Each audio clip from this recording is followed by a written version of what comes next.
€1,500 first prize to cross the line, €1,000 for second place, but more importantly in the main field, it's the points available for the third place rider to cross that line, because that is the competition for the most consistent sprinter, the most consistent rider to finish in the top 10 places, top 15 places on every individual stage of the Tour de France. And after the yellow jersey, I think the green jersey is a much more important one. I think it's even more important than the King of the Mountains jersey, because it's been around since the 1950s, and every sprinter wants to try and win that title. The last 2 years, it's been Peter Sagan's. That's right, it was introduced in 1953 because the organisation found they were getting none of the sprinters coming to the Tour de France because they couldn't climb the mountains. What was the point? They couldn't wear the yellow jersey, so they gave them a green jersey, their own competition to race for, and that's up next. Yes, it is, and there are 15 points available for the third place rider, and that will be the first man from the main field to cross the line. There's points for the first 15 riders at the intermediate sprint point, 20, 17 and 15, and there are 45 points for the first rider to cross the line at the finishing point. So it's pretty much axed towards the finish, but these intermediate sprint points nowadays leave a large number of points available, which is why they've become much more important than they were a few years ago. These are the two leaders. They're now at 49 kilometres to go to the finish. They're not far away from that sprint point. Be interested to see whether they have a sprint for it. I would expect to see Bidot of France and the Bretagne team come out and try and get himself that €1,500 bonus, and that'll be a few dollars into his back pocket. 2 kilometres to go. Shouldn't take them very much more than about 3 minutes at the speed these riders are going through. They're right into the heart now of this forest, the forest we were talking about just a little bit ago, the forest of Epping. As I said, Epping Forest, beautiful forest, 19 kilometres long and 4 kilometres wide. It gives its name to the district and englobes a part of the forest and a large number of towns and villages too. Now these boys won't fight it out, I don't think, although €1,500 is not too shoddy, and they may well go for the prize. Remember, these are two teams here, never ridden the Tour de France before, and we're looking at two riders, likewise, never ridden the Tour before. Well, as I said, Phil, when you're riding for one of these smaller teams that has come into the Tour de France as a wild card selection, you realise that €1,500 can be extremely important. London in the distance, a little bit concerned to see one or two little specks of rain appearing.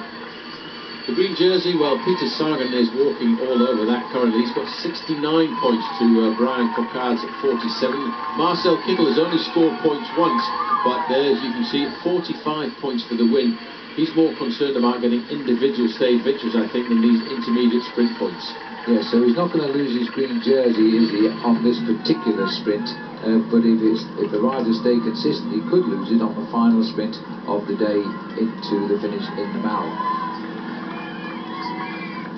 We're approaching the 1 kilometre to go in the sprint here as we pass through Epping and head into Epping Forest, and the crowds are being treated here to the two leaders who've led this race since we left Cambridge, and they still hold on to just about 2 minutes of their lead.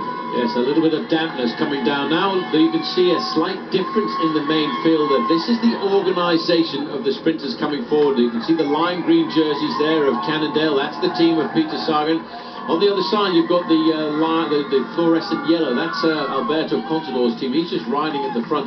There's 20 points available for the first rider to cross the line, 17 points for second, but maybe more importantly, Phil, there's 15 points for the first rider in the main field who comes across in third place today. Well, everybody's heard of the famous tube system, the underground railway system in London. When it comes out as far as Epping, and it might be just possible to watch the sprint here and then go back into town to see the finish. Here we go. Will they sprint or will they not? For these boys, it doesn't matter so much as those behind. 300 metres to go.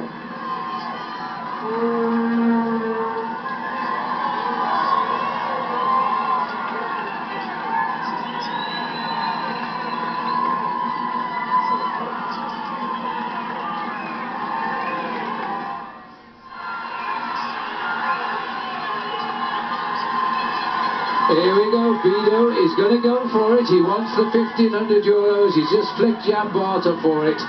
So he gets the points, but it's the battle behind that we are most interested in. What a wonderful crowd. And here we go. Brian Cockard's team on the right, Peter Sagan's team in the centre, and over the far left we've got Contador's team having a dig as well. Well, Brian Cockard, the rider from France, is second in the competition, and Peter Sagan is in fourth position at the moment, and he's looking to keep himself right up there in this competition. Confirmation of first and second across the line. I wonder if this is the time to remind you that Sir Winston Churchill was the MP for this town, and that is why we can see the great battle going on at the front, maybe, because that man, what a leader of this country he was. Now, it's the man on the front for Canada, looking over his shoulder.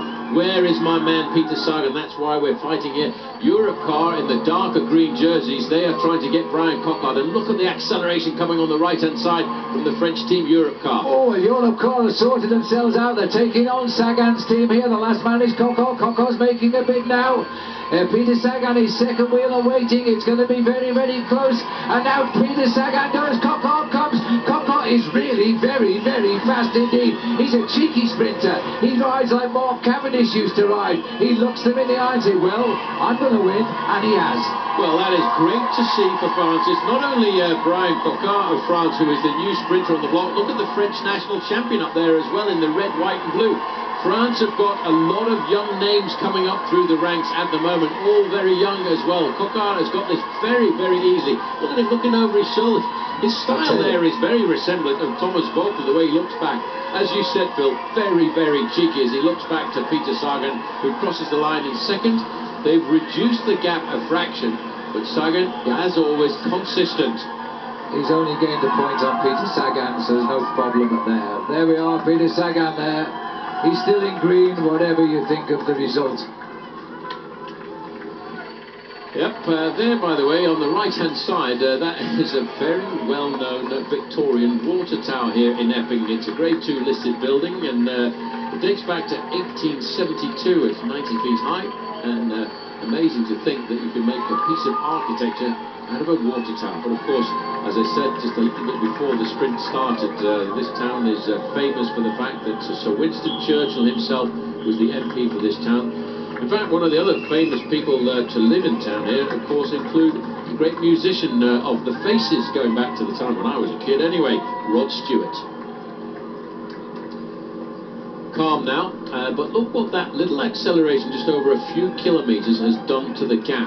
From 2.5 minutes, bang, all of a sudden 1 minute and 15 seconds. Now that is not much more than a kilometre now separating the main field from the leading group of two riders. As they move now away from Epping, it won't be very long before we start to move into London, the outskirts of Greater London.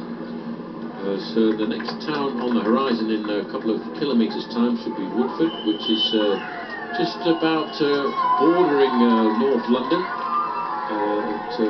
Part of it occupies the northwestern part of the London borough of Redbridge. It's been part of Greater London since 1965. Look at the concentration on the red faces of these riders now. Vincenzo Nibali, hidden behind those dark sunglasses of his. Alejandro Pataki is also moving in there. I just noticed him a little while back. He too could be given the chance of having a sprint for himself. Greg Van Avermaet was up there. Kevin Retzer of Europe car. Daniele Benati, Sergio Paulinho. Inside of the top 15, those are the riders who ended up getting themselves the points. We saw the acceleration bring back that gap. Now all of a sudden, I think we'll see it stretch out again for a few more kilometres before we start to get to the organisation. Now, I'm wondering, Phil, on Omega Pharma Quickstep, who's going to be the sprint?